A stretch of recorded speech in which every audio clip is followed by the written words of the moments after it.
الحمد للہ وکفا وسلام علی عباده الذین اصطفى خصوصا علی محمد المصطفى وآلہ الطیبین الطاہرین الشرفاء اما بعد فقد قال اللہ جل شانہ فی محکم کتابہ بسم اللہ الرحمن الرحیم یا ایہا الذین آمنوا کتب علیکم الصیام کما کتب علی الذین من قبلکم لعلکم تتقون صدق اللہ العلی العظیم۔ میرے تمام مسلمان سامعین، فضائل رمضان پہ آج ہمارا یہ تیسرا لیکچر ہے۔ آج ہماری عظمت رمضان پہ یہ تیسری گفتگو ہے۔ ہم نے فضائل رمضان کے حوالے سے یہ پروگرام شروع کیا اور اس سلسلے میں سورۃ بقرہ سے ایک آیت کو تلاوت کرنے کا شرف حاصل کیا۔ خالق کائنات نے، خدائے وحدہ لا شریک نے اپنی مقدس کتاب میں ارشاد فرمایا، یا ایہا الذین آمنوا، اے ایمان والو، کتب علیکم الصیام،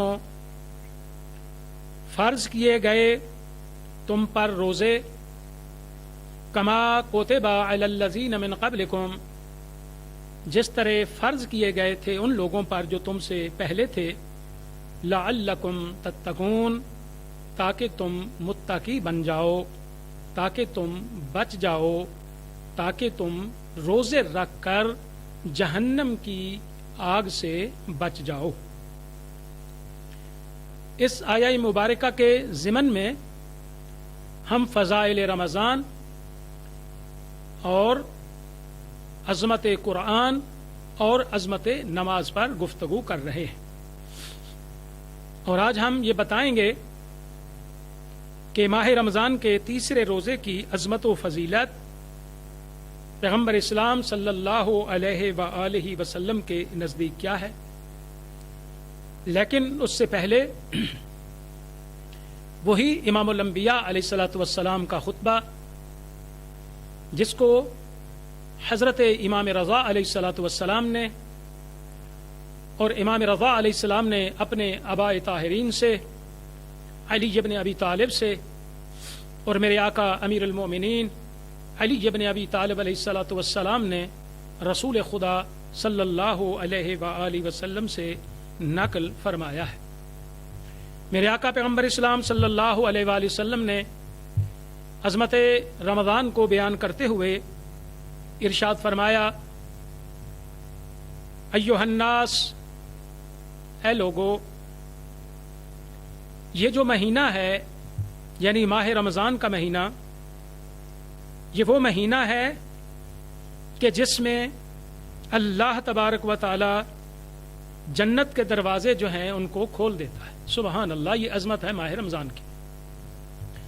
بہشت کے دروازے اللہ تبارک و تعالی جو ہے ان کو کھول دیتا ہے، اور میرے آقا پیغمبر اسلام صلی اللہ علیہ وآلہ وسلم فرماتے ہیں، لوگو، خدا سے سوال کرو تاکہ تمہارے لیے وہ دروازے بند نہ ہو جائیں، یعنی روزے رکھو، قرآن پڑھو، نماز پڑھو، اللہ سے طلب بخشش کرو، کیونکہ اللہ نے جہنم کے دروازوں کو بند کر دیا ہے اور جنت کے دروازوں کو اللہ تبارک و تعالی نے جو ہے وہ کھول دیا ہے۔ اور میرے آقا پیغمبر اسلام صلی اللہ علیہ وآلہ وسلم فرماتے ہیں کہ اے لوگو، ماہ رمضان کا مہینہ وہ مقدس مہینہ ہے کہ اس مہینے میں اللہ نے شیطان کو قید کر دیا ہے، بس اللہ سے دعا کرو کہیں ایسا نہ ہو کہ وہ شیطان تمہارے اوپر مسلط ہو جائے۔ تو یہ عظمت و فضیلت ہے ماہ رمضان کی، اور میرے آقا پیغمبر اسلام صلی اللہ علیہ وآلہ وسلم نے ارشاد فرمایا کہ رمضان اللہ کا مہینہ ہے۔ جس طرح کہ آپ سنتے رہتے ہیں، علماء کرام بیان کرتے ہیں کہ رجب مولا علی کا مہینہ ہے اور شعبان رسول خدا کا مہینہ ہے اور رمضان جو ہے میرے آقا فرماتے ہیں یہ اللہ کا مہینہ ہے. اور میرے آقا پیغمبر اسلام صلی اللہ علیہ وآلہ وسلم نے ارشاد فرمایا کہ رمضان جو اللہ کا مہینہ ہے رسول خدا فرماتے ہیں کہ یہ بہترین مہینہ ہے, سب سے بہترین مہینہ ہے رمضان کا مہینہ. اور پھر میرے آقا علیہ الصلوۃ والسلام نے ارشاد فرمایا کہ اس مہینے میں یعنی ماہ رمضان میں اللہ تبارک و تعالی آسمانوں کے اور بہشت اور رحمت کے دروازے اللہ تبارک و تعالی جو ہے وہ کھول دیتا ہے اور دوزخ کے جو دروازے ہیں وہ بند ہوتے ہیں. اور میرے آقا علیہ الصلوۃ والسلام نے ارشاد فرمایا کہ یہ ماہ رمضان کا مہینہ وہ بابرکت مہینہ ہے, وہ عزتوں والا مہینہ ہے, وہ فضیلتوں والا مہینہ ہے کہ اس مہینے میں ایک رات وہ ہے کہ اس میں عبادت دوسرے 1000 مہینوں کی عبادت سے افضل ہے. سبحان اللہ. آپ اندازہ لگائیں کہ کتنی بڑی فضیلت حاصل ہے ماہ رمضان کے مہینے کی. کہ ماہ رمضان کے مہینے میں ایک رات ہے جس کو لیلۃ القدر کہتے ہیں, خیر من الف شہر. یہ ایسی رات ہے کہ 1000 مہینوں کی عبادت سے اس مہینے کی عبادت جو ہے وہ زیادہ افضل ہے. اور میرے آقا پیغمبر اسلام صلی اللہ علیہ وآلہ وسلم نے ارشاد فرمایا کہ اے لوگو فکر کرو کہ ماہ رمضان کے مہینے میں تم دن اور رات کو کیسے گزارتے ہو. مومنین, ماہ رمضان میں دن کو حالت روزہ میں بسر کرو اور رات کو عبادت خدا میں بسر کرو. اور میرے آقا پیغمبر اسلام صلی اللہ علیہ وآلہ وسلم نے ارشاد فرمایا کہ اے لوگو تم ماہ رمضان میں اپنے اعضاء کو پروردگار کی نافرمانیوں سے محفوظ رکھو. اے لوگو ایسا نہ ہو کہ تم رات کو سونے میں گزار دو اور دن کو تم غفلت میں گزار دو.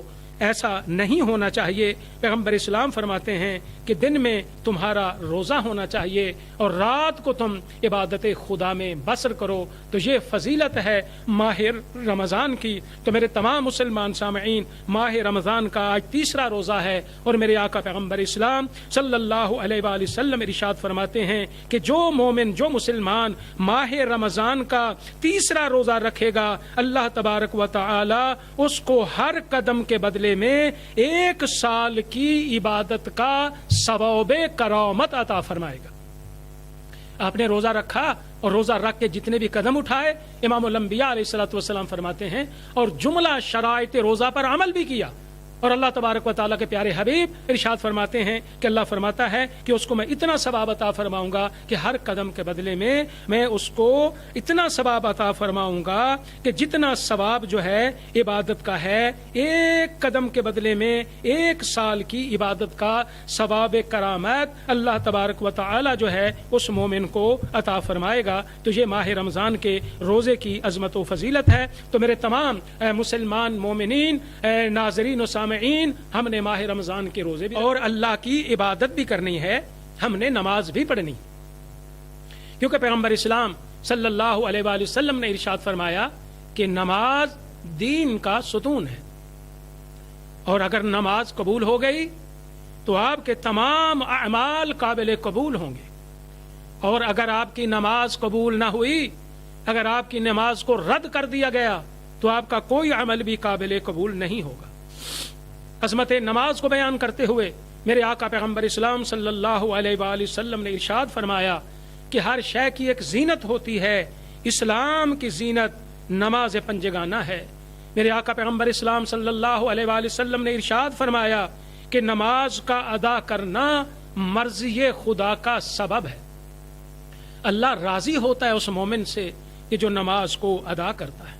اور میرے آقا پیغمبر اسلام صلی اللہ علیہ وآلہ وسلم نے ارشاد فرمایا کہ نماز کا ادا کرنا یہ طریقہ انبیاء ہے, اور نماز کو ادا کرنا پیغمبر اعظم نے ارشاد فرمایا کہ نماز کو ادا کرنا یہ اصل ایمان ہے۔ پھر میرے آقا علیہ الصلوۃ والسلام نے ارشاد فرمایا نماز کو ادا کرنا اجابت دعا کا سبب ہے، نماز کا ادا کرنا قبول اعمال کا سبب ہے۔ پیغمبر فرماتے نماز کا ادا کرنا برکت رزق کا سبب ہے، نماز کا ادا کرنا وسعت رزق کا سبب ہے۔ پیغمبر اسلام صلی اللہ علیہ وآلہ وسلم نے ارشاد فرمایا کہ نماز کو ادا کرنا راحت بدن ہے۔ میرے تمام مسلمان ناظرین و سامعین، کوئی چیز اتنا جسم کو، روح کو، وجود کو سکون نہیں دے سکتی جتنا سکون اللہ کی عبادت میں ہے، جتنا سکون اللہ تبارک و تعالیٰ کی نماز کو ادا کرنے میں ہے۔ اور میرے آقا علیہ الصلوۃ والسلام نے ارشاد فرمایا کہ نماز جو ہے یہ دشمن سے بچنے کا ہتھیار ہے۔ تم نماز پڑھتے ہو، تمہارا دشمن تمہیں کوئی نقصان نہیں پہنچا سکتا۔ اور پیغمبر اسلام صلی اللہ علیہ وآلہ وسلم نے ارشاد فرمایا کہ نماز کو ادا کرنا شیطان سے نفرت کا ذریعہ ہے۔ تم نماز پڑھو گے تو شیطان سے نفرت ہو جائے گی، شیطان تم کو گمراہ نہیں کر سکے گا۔ میرے آقا علیہ الصلوۃ والسلام ارشاد فرماتے ہیں کہ نماز کو ادا کرو کیونکہ عند الموت، جب ملک الموت تمہاری روح کو قبض کرنے کے لیے آئے گا تو یہ موت یہ نماز تمہاری معاون ثابت ہوگی اگر تم نماز کو ادا کرتے ہو۔ اور میرے آقا پیغمبر اسلام صلی اللہ علیہ وآلہ وسلم نے فرمایا اے لوگو نماز کو قائم کرو، نماز کو پڑھو۔ کیوں؟ اس لیے کہ جب قبر میں اندھیرا ہوگا، اگر چاہتے ہو کہ ہماری قبر میں روشنی ہو، ہمارے قبر میں نور پیدا ہو جائے، تو پیغمبر اسلام نے فرمایا کہ نماز کو ادا کرو، اس لیے کہ قبر میں چراغ کا کام دے گی نماز، روشنی کا کام دے گی نماز۔ میرے آقا پیغمبر اسلام صلی اللہ علیہ وآلہ وسلم نے ارشاد فرمایا کہ نماز کو ادا کرو، اس لیے کہ نماز کا پڑھنا قرب خدا کا ذریعہ ہے۔ کتنا خوش بخت ہے وہ انسان، کتنا خوش نصیب ہے وہ انسان کہ جو نماز کو ادا کرتا ہے اور وہ اس کو خدا کا قرب حاصل ہو جاتا ہے، وہ خدا کے قریب ہو جاتا ہے۔ اور پیغمبر اسلام صلی اللہ علیہ وآلہ وسلم نے ارشاد فرمایا کہ ہر شے کا ایک چراغ ہے، قلب مومن کا چراغ نماز پنجگانہ ہے۔ مومن کے دل کا چراغ جو ہے وہ نماز پنجگانہ ہے۔ اور پیغمبر اسلام صلی اللہ علیہ وآلہ وسلم نے فرمایا ہر شے کی ایک قیمت ہوتی ہے، تو میرے آقا نے فرمایا جنت کی قیمت نماز پنجگانہ ہے۔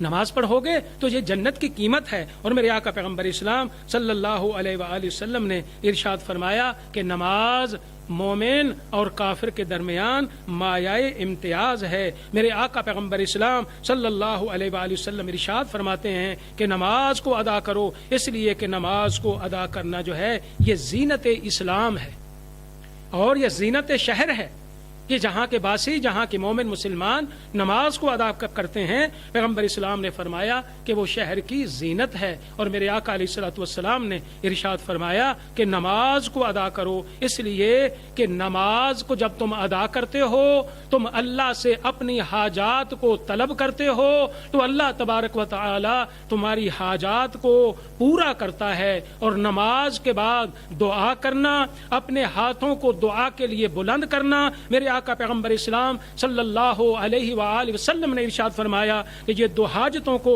پورا کرنے کا ذریعہ ہے۔ اور میرے آقا علیہ الصلوۃ والسلام نے ارشاد فرمایا کہ نماز کے ادا کرنے سے اللہ دعاؤں کو قبول کرتا ہے۔ اور میرے آقا علیہ الصلوۃ والسلام نے ارشاد فرمایا کہ جو مومن نماز پڑھتے ہیں، جو مسلمان نماز پڑھتے ہیں، اللہ کے ملائکہ اس مومن کے لیے خدا سے طلب بخشش کرتے ہیں۔